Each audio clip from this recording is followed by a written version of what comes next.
बच्चा पैदा होने के बाद जिस्म में होने वाली टूट-फूट, हड्डियों में कैल्शियम की कमी को पूरा करने के लिए और आम जिस्मानी कमजोरी को दूर करने के लिए एक ज़बरदस्त सी रेसिपी आपको बता देती हूँ, जिसे आप एक दफ़ा बनाकर खाएंगे तो फिर आपको उसका जायका भी अच्छा लगेगा और इसे आप बार-बार बनाकर इस्तेमाल करेंगे तो फ़ायदा भी हासिल करेंगे।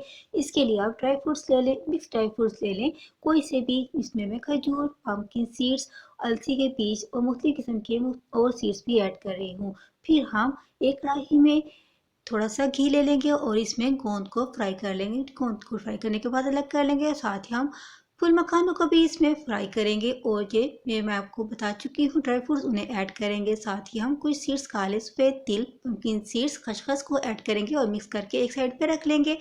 साबूदाना को पानी के साथ अच्छी तरह से धो लेंगे और एक कढ़ाई में फिर हम थोड़ा ज़्यादा सा घी ले लेंगे। घी को मेल्ट होने के बाद इसमें अजवाइन को ऐड करेंगे। अजवाइन ऐड करने के बाद हम इसमें साबूदाना को मिक्स करके अच्छी से फ्राई कर लेंगे।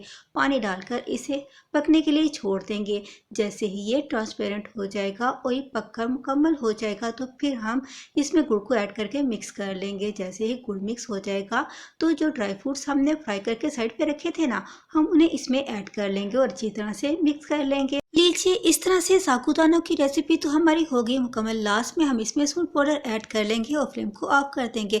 अब आप इसे खा के इंजॉय भी कर सकते हैं। बीमारी के बाद होने वाली वीकनेस को भी रिकवर कर देगी। खास तौर पर डिलीवरी के बाद बॉडी की रिपेयर भी बहुत अच्छा से कर देगी क्योंकि ये कैल्शियम से भरपूर है।